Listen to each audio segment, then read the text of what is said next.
کیا کتے یا بلی کے کسی پلاسٹک کے برتن میں پینے سے وہ برتن پلید ہو جاتا ہے؟ کسی جانور کا کسی برتن سے پینا دو قسم پر مشتمل ہے۔ نمبر 1 جانور حلال ہوگا، نمبر 2 جانور حرام ہوگا۔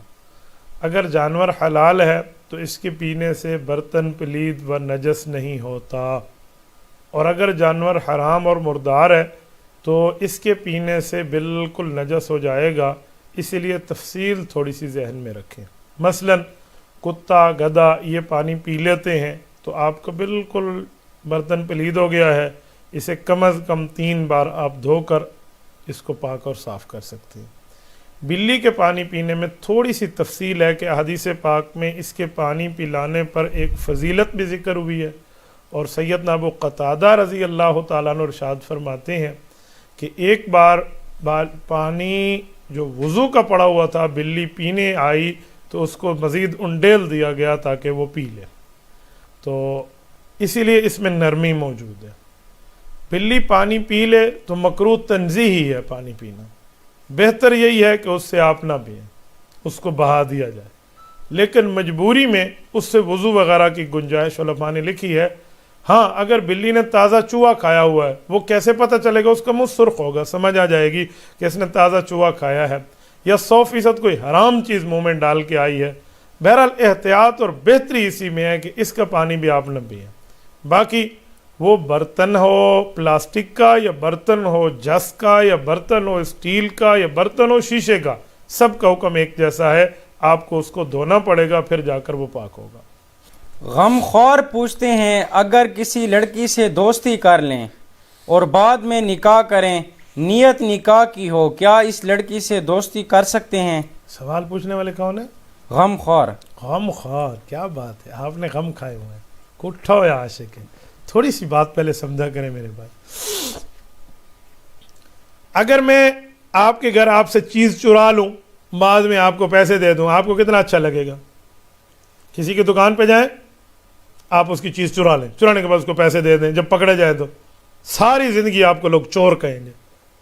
آپ پہلے لڑکی سے یاری لگا لیں، پھر اس کے بعد شادی کر لیں، واہ بھائی واہ کیا بات ہے۔ سریکی میں کہتے ہیں سبحان اللہ دے بھینا تجھا چر روتے میں کھینا۔ یہ کیسے ہو سکتا ہے میرے بھائی؟ یہ کیسی آپ نے روش اختیار کرنا شروع کر دیا؟ جی نہیں، آپ نے شادی کرنی ہے تو آپ شادی کیجئے، کسی کی عزت کا جنازہ نہیں نکالیے، کسی کی عزت کو نیلام نہ کیجئے، برسر چوک کسی کی عزتوں کو تار تار نہ کیجئے۔ ہر بندہ عزتیں رکھتا ہے، اگر خاندانی آدمی ہے کبھی یہ نہیں کرے گا، تو یہ کسی صورت بھی جائز نہیں کہ میں یاری لگا لوں، میری فرینڈشپ ہو جائے، ہم بوائے فرینڈ اور گرل فرینڈ ہو جائیں، ہمارا لولی ریلیشن ہو جائے، اور پھر پتہ نہیں کیا سے کیا اور فلاں اور فلاں اور فلاں، اور پھر www.com، اس کے بعد ہماری شادی ہو جائے۔ یوں نہیں ہو سکتا میرے بھائی، یہ باتیں غلط ہیں۔ آپ نے نکاح کرنا ہے، نکاح کے اصول پہ آئیں، نکاح کی ترتیبوں پہ آئیں، نکاح کے معاملات پہ۔ اگر کسی جگہ آپ کے ذہن میں رشتہ پسند موجود ہے، اپنی بہنہ کو کہیں، بہنہ جی یہ بات ہے، اپنے بھائی کو کہیں، اپنی پھپھو کو کہیں، اپنی خالہ کو کہیں، اپنی اماں جان کو کہیں، جرت رکھتے ہیں تو اپنے ابو جان کو کہیں، اپنے چاچو کو کہیں، اپنے ماموں کو کہیں میرے ساتھ چلیں، کوئی رشتہ لے کر جائیں، کوئی ترتیب رکھیں، پھر جا کر معاملہ ٹھیک ہے۔ لیکن آپ دوسرے کے عزت کو اچھالیں، آپ دوسرے کے خاندان کو تار تار کر انہیں مجبور کریں، پھر وہ آپ کو نکاح دے دیں کہ اس کی یاری چل پڑی ہے، اس کی دوستی چل پڑی ہے، اور یوں آپ ان پر پریشرائز ہوں گے۔ یاد رکھنا کل آپ کی اولاد بھی ہونی ہے، یاد رکھنا کل آپ کے بچے بھی ہونے، جیسے کرنی ویسے بھرنی، نہ مانے تو کر کے دیکھ، جنت بھی ہے دوزخ بھی ہے، نہ مانے تو مر کے دیکھ۔ اسی لیے بندے کو معاملات دیکھنے چاہیے، سمجھنا چاہیے، یہ کام بالکل غلط ہے۔ شادی کرنی آپ شادی کیجئے، کبھی بھی آپ یہ گناہ کے کام نہ کیجئے۔ اکثر خواتین غسل جنابت میں سر نہیں دھوتی، کیا یہ درست ہے؟ خان صاحب ایسی بات ہے نہیں کہ اکثر خواتین سر نہیں دھوتی، جو سر نہ دھوئے اس کو غسل جنابت کیسے ہوگا؟ بات یہ نہیں ہے، جو آپ نے بات ارشاد فرمائی ہے وہ بات تھوڑی اس سے ہٹ کے ہے۔ مثلا مرد نے تو سارے جسم پہ پانی بہانا ہے، لیکن عورت کے بالوں کی ترتیب مرد سے ہٹ کے ہے۔ ضفائر عربی زبان میں کہتے ہیں مینڈیوں کو، وہ مینڈیاں آپ نے کہیں خانہ بدوش دیکھے ہوں یا اس طرح کی خواتین، وہ ایسے پراندہ وغیرہ باندھ کر نا بالوں کو بالوں سے لپیٹ کر ایک لمبی سی اس طرح بنا کر رسی کی طرح اس پہ اوپر کوئی چیز لگا دیتی تو 1 سال سے پہلے کھلتی نہیں تھی، اسے کہتے ہیں ضفائر. تو اسے نہیں کھولنا چاہیے، سر کے جڑوں تک پانی پہنچانا چاہیے. اس کا یہ مطلب نہیں ہے کہ جو عورت کے بال کھلے ہوئے ہیں وہ بھی وہ بال نہ دھوئے، ایسی بات نہیں ہے. ہاں، جس عورت نے وہ چٹکیاں باندھ رکھی ہے، وہی ضفائر، وہ مینڈیاں باندھ رکھی ہیں، وہ عورت وہی جو سر کے لمبے بال ہیں نا وہ نہیں دھوئے گی، جڑوں تک بال پانی پہنچا دے گی. لیکن جس عورت کے بال کھلے ہوئے ہیں وہ عورت سارے بالوں کو ایسے ہی دھوئے گی جیسے مرد دھوتے ہیں. یہ فرق کس نے کیا ہے؟ جامع ترمذی میں باب الطہارت میں موجود ہے.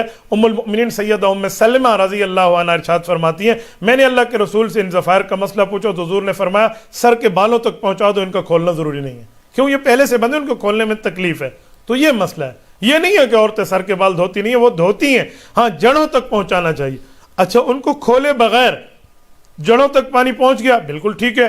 اگر اس کو کھولے بغیر جڑوں تک پانی پہنچ ہی نہیں رہا، مثال ہے کچھ ایسا معاملہ ہے یا کوئی پراندہ وغیرہ باندھا ہوا جس کو سرائکی میں کہتے ہیں گوت بدی ودی ہے، اس سے جسم کے جڑوں کے سر کے بالوں کی جڑوں تک پانی نہیں پہنچ رہا تو پھر اس کو کھولنا واجب ہو جائے گا. پھر آپ وہاں تک پانی جو ہے نا وہ عورتیں ڈالیں گی. تو اس لیے ان دو باتوں میں فرق ہے. غالباً آپ نے فرق کو محلوظ خاطر نہیں رکھا، اس وجہ سے اشکال پیش آ گیا. اکثر مماتی لوگ یہ کہتے ہیں کہ جو حدیث قرآن سے ٹکرائے اس کو نہیں ماننا چاہیے، اور وہ کہتے ہیں کہ حدیث ابھی آئی ہے اور قرآن 1400 سال سے پہلے آیا ہوا ہے. برائے مہربانی اس کے بارے میں وضاحت فرما دیں. جب انسان کا اللہ کے ولی سے دشمنی کا ارادہ ہو تو حدیث پاک میں ہے رب العزت اس کو سزا دیتے ہیں. کیوں؟ من عادى لی ولیا فقد آذنتہ بالحرب، کہ جس شخص نے میرے ولی کے ساتھ جنگ چھیڑی، اللہ فرماتے ہیں اس کے ساتھ میری طرف سے اعلان جنگ ہے. ولی اللہ کا یہ درجہ ہے تو نبی اللہ کا درجہ کتنا بڑا ہوگا، امام الانبیاء کا کتنا بڑا ہوگا. رسول اقدس صلی اللہ علیہ وآلہ وسلم کی ذات عالیہ کے فرامین جو ہیں یہ قرآن کریم کی تفسیر ہیں، قرآن کریم کی تشریح ہیں، قرآن کریم کی وضاحت ہے، قرآن کریم کی ایکسپلینیشن ہے، قرآن کریم کی تفسیر اور تعویل ہیں. وہ ہمیں بتاتے ہیں کہ اس قرآن کریم کی اس بات کا مطلب کیا ہے، اس صورت میں، اس جگہ میں، اس مقام پہ، اس آیت پہ، اس رکوع میں یہ کیا فرمایا جا رہا ہے. اور یہ بات ہم نے نہیں، خود اللہ کے قرآن نے کی ہے. وَأَنزَلْنَا إِلَيْكَ الذِّكْرَ لِتُبَيِّنَ لِلنَّاسِ مَا نُزِّلَ إِلَيْهِمْ. محبوبم، قرآن آپ کی طرف ہم نے نازل کیا ہے، اس قرآن کریم میں کیا کیا لکھا ہوا ہے اس کی تفسیر اور تشریح آپ کے ذمے ہے، آپ ہی نے اس کی وضاحت فرمانی ہے. تو اس لیے رسول اللہ صلی اللہ علیہ وآلہ وسلم نے اس کی وضاحت بتانی ہے اور اس وضاحتوں کا نام احادیث ہے. جہاں تک رہی یہ بات کہ احادیث نبویہ بعد میں لکھی گئی ہیں، قرآن کریم پہلے لکھا گیا ہے، تو یہ بات بھی غلط ہے. احادیث نبویہ بھی صحابہ کرام رضی اللہ عنہم اجمعین کے دور میں باقاعدہ لکھی گئی ہیں. سنن ابی داؤد جلد نمبر 2 میں حدیث پاک موجود ہے، کتاب العلم باب کتابت العلم میں حضرت عبداللہ ابن عمرو ابن عاص رضی اللہ تعالیٰ عنہ فرماتے ہیں میں رسول اللہ صلی اللہ علیہ وسلم کی حدیث کو لکھتا تھا، مجھے قریش کے اجلہ صحابہ نے منع فرمایا جو بڑے بڑے تھے کہ دیکھو رسول اللہ کبھی غصے میں بات فرماتے آپ سب کچھ لکھ لیتے ہو. تو میں رک گیا. جب اللہ کے رسول کو پتہ چلا تو حضور علیہ السلام نے فرمایا جی نہیں، اکتب فوالذی نفسی بیدہ ما یخرج منہ الا حق، فرمایا لکھو، اللہ اس منہ سے حقیقت ہی نکلواتے ہیں، جھوٹ نہیں نکلواتے. وہ غصے میں نرمی میں تو حضور علیہ السلام کی حدیث لکھی جانے لگی تو صحابہ کرام نے لکھی، لیکن اکثریت نے اس کو یاد کیا اور اپنے شاگردوں کو سنایا. اس دھرتی پہ صحابہ کرام کے شاگرد جن نے سب سے پہلے صحابہ کے بعد علم دین لکھ کے امت کے حوالے کیا ہے، سیدنا امام اعظم ابو حنیفہ نعمان ابن ثابت رضی اللہ تعالیٰ عنہ ہے. یہ تابعی ہیں اس لیے میں نے رضی اللہ عنہ کہا ہے، اور تابعی کو رضی اللہ عنہ قرآن کریم کی سورۃ توبہ آیت نمبر 100 کہتی ہے والذین اتبعوہم بإحسان. تو امام اعظم ابو حنیفہ رحمۃ اللہ علیہ نے حدیث پاک کی اس دھرتی پر صحابہ کے بعد سب سے پہلی کتاب لکھی جس کا نام کتاب الآثار ہے. اس سے سمجھ آتا ہے کہ احادیث پاک بھی لکھی گئی. اب رہی یہ بات کہ قرآن کریم بعد میں لکھا گیا، بھئی قرآن کریم بھی تو صدیق اکبر رضی اللہ عنہ کے دور میں اکٹھا 2 گتوں میں جمع ہوا ہے. صحابہ کرام نے تو حضور علیہ الصلوۃ والسلام سے لکھا تھا چمڑوں پہ، پتھروں پہ، پتوں پہ. اس طرح لکھ کے بعد میں جمع ہوا ہے تو بعد میں صحابہ قرآن جمع کریں وہ ٹھیک ہے، بعد میں صحابہ حدیث بتائیں یہ کیوں ٹھیک نہیں ہے؟ نمبر 2، یہ جو لوگ کہتے ہیں کہ ہم احادیث پاک کو نہیں مانتے، یہ قرآن کریم کے خلاف ہے، یہ ان کا دماغ خراب ہے، ان کو اپنے دماغ کا علاج کرانا چاہیے، کوئی 1 2 3 بوریاں اپنے پاس یہ بادام کی اور اخروٹ کی رکھنی چاہیے تاکہ ان کا دماغ قوی ہو، اور اس کے ساتھ محبت رسول صلی اللہ علیہ وسلم ان کو اپنے دل میں سجانی چاہیے۔ اس کی وجہ بھئی حدیث پاک قرآن کے خلاف کیسے ہے؟ خلاف کا مطلب کیا ہے؟ اگر حدیث حضور کی قرآن کے خلاف ہے تو تم یہ بتانا چاہ رہے ہو، تم اتنی بڑی جسارت کرنا چاہ رہے ہو کہ حضور علیہ السلام اللہ کے خلاف باتیں کرتے تھے؟ کیا مطلب ہے حدیث قرآن کے خلاف ہے؟ تو خدا کے بندے حدیث قرآن کے خلاف بعض اوقات نظر آتی ہے، ہوتی نہیں ہے، جیسے قرآن کی ایک آیت دوسری آیت کے خلاف نظر آتی ہے، ہوتی نہیں ہے۔ سورۃ بقرہ سورت نمبر 2 آیت نمبر 234 اللہ پاک فرماتے ہیں جب خاتون کا خاوند فوت ہو جائے تو وہ عدت کتنی گزارے؟ جی 130 دن۔ اچھا، خاوند کی وفات پہ 130 دن عدت، 4 اشہر و عشرہ۔ اور آیت نمبر 240 سورۃ بقرہ کی اٹھائیں تو فرمایا وہ 365 360 دن متاعا الی الحول غیر اخراج، 1 سال عدت گزارے۔ تو اب قرآن کی یہ 2 آیتیں تو ایک دوسرے کے خلاف نظر آ رہی ہیں، ایک کو لیں گے ایک کو چھوڑ دیں گے؟ جی نہیں، حدیث پاک اس کا حل بتائے گی کہ وہ پہلے کا حکم ہے جو 1 سال کا ہے، اور یہ 130 دن 4 ماہ اور 10 دن کی عدت وفات جو ہے یہ بعد کا حکم ہے۔ حدیث نہ ہو تو مسئلہ سمجھ نہیں آتا۔ ایسے قرآن کریم کی 2 آیتیں، ایک آیت مزید ہے کہ جب اللہ کا نام لیا جاتا ہے تو ان کے دل ڈر جاتے ہیں، وجلت قلوبہم وَإِذَا تُلِيَتْ عَلَيْهِمْ آیاتنا وجلت، ان کے دل ڈر جاتے ہیں۔ اور دوسری جگہ ہے نہیں، جب قرآن کی آیات پڑھی جاتی ہے ان کا ایمان بڑھ جاتے ہیں، ان کے دل خوش ہو جاتے ہیں۔ تو اب کیا کہو گے؟ ایک آیت دوسری کے خلاف ہے۔ دل ڈرنا اللہ کے خوف سے، خوشی بھی اللہ کے خوف سے حاصل ہوتی ہے، اس کی تشریح اور بھی موجود ہے۔ تو اللہ کے بندے جہاں قرآن کریم میں بات ہمیں غلط نظر آئے وہ ہوتی نہیں ہے، نظر آئے تو وہ بات کیا حل، اس مسئلے کا جواب حضور پاک علیہ السلام کی احادیث ہے۔ اور مماتیت کا یہ کہنا منکرین حدیث کا بھائی بننے کے مترادف ہے کہ حدیث پاک میں قرآن کے خلاف نظر آتی ہے۔ جی نہیں، اہل علم اہل حق کے پاس آئیں، یہ لوگ اہل علم بھی ہیں، علماء دیوبند کو رب نے اہل علم بھی بنایا، اہل نظر بھی۔ اہل نظر خانقاہ میں بیٹھ کے مسئلہ سمجھاتے ہیں، اہل علم درسگاہ میں بیٹھ کے مسئلہ پڑھاتے ہیں۔ تو آپ آئیں، آپ کو سمجھایا جائے گا، بتایا جائے گا، پڑھایا جائے گا۔ آپ اہل حق سے، اہل علم سے، اہل فن سے، ماہرین سے، ایکسپرٹ آف دا ہولی شریعہ سے رابطہ کریں تو ضرور آپ کو سمجھائیں گے۔ اللہ پاک عقل سلیم عطا فرمائے۔ کیا بغیر داڑھی والا شخص اذان دے سکتا ہے؟ بھائی شیر جان اس بارے میں ایک تفصیل سمجھیے۔ شریعت میں سنت کے مطابق داڑھی رکھنا بہت بڑا اجر بھی ہے اور ثواب بھی ہے، اور داڑھی کو مونڈنا، ناراض نہ ہونا، میں اعتراض نہیں کرتا، علم کے لیے بتا رہا ہوں۔ آج سے 700 سال پہلے کی لکھی ہوئی تفسیر نصفی میں موجود ہے، قرآن کریم کی تفسیر میں، کہ سب سے پہلے شیطان نے داڑھی مونڈ کے لواطت کا ابتدا کی تھی۔ تو آپ خود اندازہ لگائیں کتنی بری بات ہے۔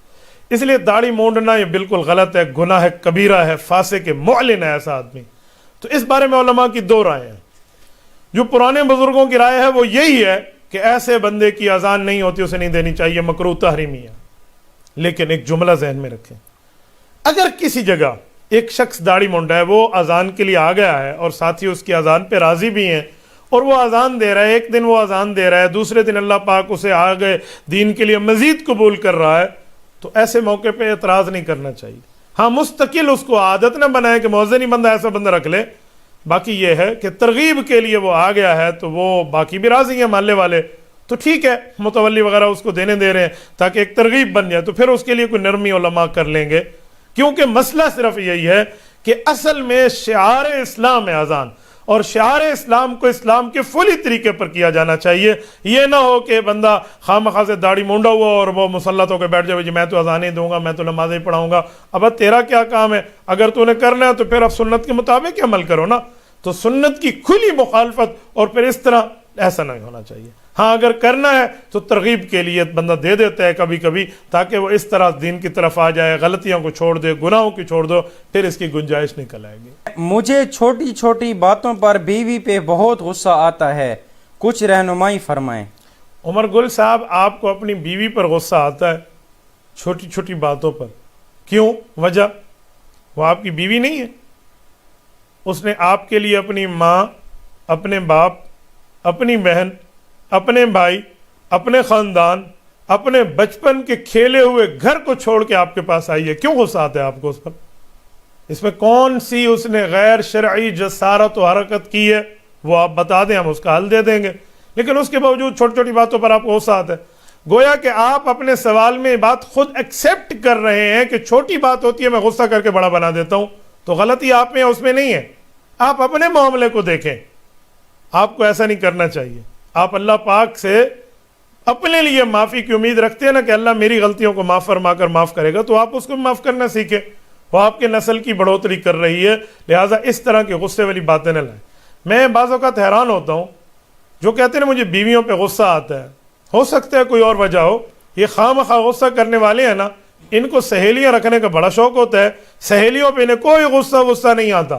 غصہ آتا ہے تو اس بیوی پہ آتا ہے جو حق نکاح سے آئی ہے. ڈائیو میں جا رہے ہیں، اس لڑکی نے جو سفری میزبان ہے اس نے پانی دیا تو اس نے کہا جی thank you thank you thank you اتنا تھینک یو کہا کہ اللہ نے کہا اٹھا کے اسے پھینک یو. تو یہ اس کا حال ہے. لیکن ساری زندگی بیوی ہاتھ میں روٹی پکا کے دے رہی ہے، ٹھنڈا پانی ہاتھ میں دے رہی ہے، وہاں سے کوئی تھینک یو اور شکریہ یاد نہیں آتا. تو اس لیے فضول سے کام ہے، ان کاموں سے بچیں. میں آپ کو ایک بات سناتا ہوں. امام زین العابدین رحمہ اللہ، حضرت علی المرتضیٰ رضی اللہ عنہ کے پوتے ہیں، حضرت امام حسین رضی اللہ عنہ کے بیٹے ہیں. یہ کربلا کے واحد غازی ہیں مردوں میں جو بچ کر آئے ہیں. حضرت امام زین العابدین کا ایک غلام تھا، اس نے کوئی غلطی کر دی.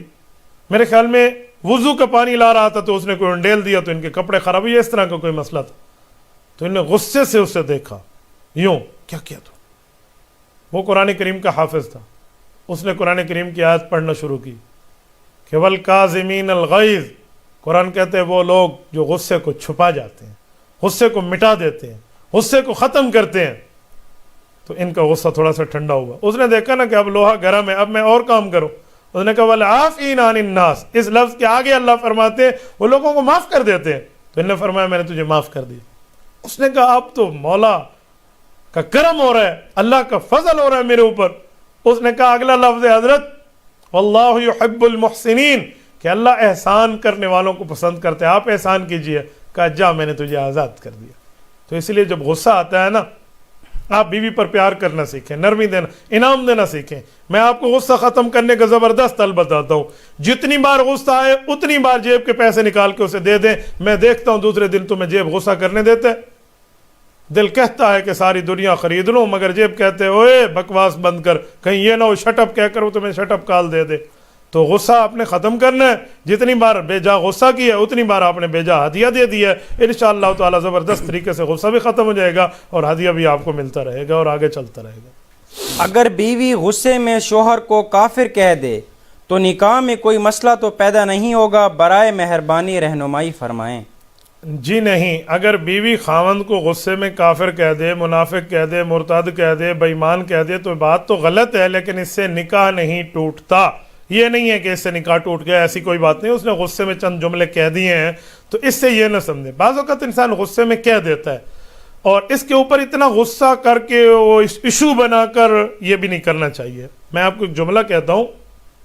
قرآن کریم کہتا ہے کہ جب بیوی اطاعت کرے اور اپنی غلطی مان لے فَلَا تَبْغُوا عَلَيْهِنَّ سَبِيلًا، پھر بیویوں پر ایسی باتیں ڈھونڈنا شروع نہ کر دو. ہاں تو نے ایک بار ایسے غصہ کیا، ہاں تو نے ایک بار ایسے کیا، ہاں تو نے پرانی باتیں نہ کوئی ادا کرو. اس کو جانے دو، چھوٹی باتوں کو جانے دو. ایسی باتیں نہیں کرتے. بیوی نے چند جملے کہہ بھی دیے ہیں، بعد میں اس نے سوری کر لی ہے تو بس پھر ختم ہو گئی نا بات. اس کو آپ ریلائز کرائیں، احساس دلائیں کہ ایسا جملہ نہیں کہتے، بری بات ہے. آپ کو تانے سے نہ ہو، تشنیع سے نہ ہو، حذف تنقید سے نہ ہو، اسے نشانہ بنا کر اس پر اٹیکنگ نہ ہو، صرف سمجھانا ہو، ترغیب ہو، پیار سے ہو. تو ایسی کوئی بات نہیں ہے. بعض اوقات میں کچھ لوگوں کی باتیں سنتا ہوں تو حیرانگی ہوتی ہے. ایک شخص مجھے کہنے لگا میری بیوی غصے میں مجھے یوں کہتی ہے. تو میں نے اسے کہا آدھا سچ کیوں بول رہے ہو؟ کہتے پورا سچ کیا ہے؟ میں نے کہا تیری بیوی تجھے پیار میں کیا کہتی ہے؟ ہنسنے لگ گیا. حضرت، میں نے کہا حضرت کا کیا مطلب؟ تیری بیوی تجھے غصے میں یوں کہتی ہے تو شکایت لگانے آ گیا. جو تیری بیوی تجھے پیار میں کہتی ہے اس پر شکریہ ادا کیا تھا تو نے اللہ کا کہ اللہ تیرا شکر ہے تو نے مجھے اچھی بیوی عطا فرمائی ہے، اس پر شکر ادا کیا تھا. اللہ تیرا شکر ہے اچھا کاروبار دیا ہے, اللہ تیرا شکر ہے اچھی نوکری دی ہے, اللہ تیرا شکر ہے اچھا پیسہ دیا ہے, اللہ تیرا شکر ہے اچھے بچے دیے ہیں, یہ تو کہتے ہو. اللہ تیرا شکر ہے مجھے تو نے اچھی بیوی دی ہے, یہ سوچا تھا, یہ کیا تھا. کہتے جی نہیں. میں نے کہا پھر اس کا مطلب ہے تیرے اندر کمی ہے, تو غصے کی باتیں تو بتانے آ گیا, پیار کی باتیں تو نے چھوڑ دی ہے. وہ اللہ کے بندے, غصے میں بھی بندہ کچھ کہہ دیتا ہے, پیار میں بھی کہہ دیتا ہے. اس لیے معاملہ خیر الامور اوسطها, درمیانی راستہ کو دیکھ کر چلا کریں. معاف کرنا سیکھیں, پیار کرنا سیکھیں, محبتیں بانٹنا سیکھیں. جب آپ معاف کریں گے اللہ بھی آپ کو معاف کرے گا. یہ کوئی گستاخی رسالت کا, گستاخی صحابہ کا, گستاخی آل بیت کا کوئی اتنا بڑا مسئلہ تو نہیں ہے کہ اس پر اتنا زیادہ ہائپر ہو جائے بندہ اور اس کو عنوان بنا کے لگ جائے. یہ چلتا رہتا ہے, زندگی کا حصہ ہے. وہ کہتے ہیں نا خذ ما صفا ودع ما قدر, اچھی چیز لے لو اور جس سے پسند نہیں ہے اس کو چھوڑ دو. یہ معاملہ یوں ہی چلتا رہے گا تو اللہ پاک فضل ہی فرماتے رہیں گے انشاءاللہ. عورت کی گواہی بھی آدھی ہے, ملکیت کا حصہ بھی آدھا ہے, تو کیا قیامت میں ان کا حساب بھی آدھا ہوگا, سزا بھی آدھی ہوگی کیا؟ سبحان اللہ بھائی ریاض, کیا آپ نے استدلال فرمایا. عورت کا حصہ آدھا ہے, کس سے حصہ آدھا ہے؟ حق مہر سے, جیب خرچ دینے سے, منی پاکٹ دینے سے, کس سے آدھا ہے؟ آپ نے آدھی بات کی ہے, آدھا ہی معاملہ چلا لیا. عورت کا حصہ آدھا ہے باپ کی میراث ملنے سے. یوصیکم اللہ فی اولادکم للذکر مثل حظ الانثیین. لیکن ذرا دیکھا جائے تو شاید عورت کو زیادہ مل رہا ہے, باپ سے آدھا مل رہا ہے, خاوند سے بھی حصہ مل رہا ہے. اب بتاؤ کہاں بیٹھے ہو؟ مرد کو جو ڈبل ملا ہے, اس نے جو ڈبل لیا ہے نا, ادھر دینا بھی تو ہے نا اس نے حق مار میں, تو اسی لیے ڈبل ملا ہے. یہ نہ سمجھے اس کو ڈبل اس کے اپنی جیب کے لیے ملا, اس نے آگے خرچ بھی تو کرنا ہے نا. وَلِلرِّجَالِ عَلَيْهِنَّ دَرَجَةٌ, عورتوں کے اوپر مردوں کو اسی لیے خرچ کرنے کے بنیاد پہ بڑا بنایا گیا ہے نا. تو عورت کو جو آدھا ملا ادھر سے خاوند بن کے اس کو خاوند اس کا حق مار میں بھی دے دے گا. پھر تو آپ نے صرف آدھا لیا اور اس کے آدھے کے اوپر قیامت میں بھی آدھی سزا آدھی جزا, ایسی بات نہیں ہے بابا. وہ بھی مکلف ہے. ہاں عورت کا اس معاملے میں کہ اس کا حصہ آدھا ہے, اس کی وجوہات میں کئی وجہ ہیں, نقصان عقل وغیرہ ہے, فلاں ہے, آدھی گواہی, یہ پوری ترتیب ہے. لیکن اس کا یہ مطلب نہیں ہے کہ اس کا درجہ آخرت میں چھوٹا ہوگا. بعض عورتوں کا درجہ تو مردوں سے بھی بڑا ہے, دنیا میں بھی اور آخرت میں بھی. 22واں پارہ شروع ہو رہا ہے, وَمَن يَقْنُتْ مِنكُنَّ لِلَّهِ وَرَسُولِهِ وَتَعْمَلْ صَالِحًا نُؤْتِهَا أَجْرَهَا مَرَّتَيْنِ وَأَعْتَدْنَا لَهَا رِزْقًا كَرِيمًا. اللہ اکبر. نبی کی بیویوں کو اللہ پاک فرماتے ہیں آپ تقوی والی ہو, جب آپ نیک عمل کرو گی ایک کا ثواب دگنا دوں گا. بتائیں مرد کا یوں ہوا. اور جو جملہ اللہ نے اپنی ذات کے لیے بولا وہی لفظ کی نسبت انبیاء کرام حضور پاک علیہ الصلوۃ والسلام امام الانبیاء کی بیویوں کے لیے بولا اپنے لیے. قل هو اللہ احد, اللہ جیسا کوئی نہیں, احد. اور انبیاء کرام میں امام الانبیاء کی بیویوں کے لیے, امہات المؤمنین کے لیے, یا نساء النبی لستن کاحد, وہی جملہ. وہاں قل هو اللہ احد, یہاں لستن کاحد من النساء. جیسے اللہ کائنات میں رتبے میں اکیلا ہے, مقام اور مرتبے, ذات اور صفات میں اکیلا ہے, نبی کی بیویاں اپنا مقام اس امت میں جو رکھتی ہیں وہ بھی اس طرح اکیلی ہیں, اس رتبے میں تنہا ہیں, اس رتبے میں ان کے برابر کوئی نہیں ہے. لستن کاحد من النساء. تو اسی لیے عورت کو ڈی ویلیو کرنے میں اس طرح کی باتیں مناسب نہیں ہیں. علمی انداز میں ہے, بندہ بات کر لیتا ہے کہ وہاں ایک حصہ ہے اور یہاں جو ہے نا ڈبل حصہ ہے, اس طرح کا فرق بتایا جا سکتا ہے. کیا بندہ حالت جنابت میں کھانا وغیرہ کھا سکتا ہے یا پہلے غسل کرنا ضروری ہے؟ جی طیب, کھانا حالت جنابت میں کھایا جا سکتا ہے.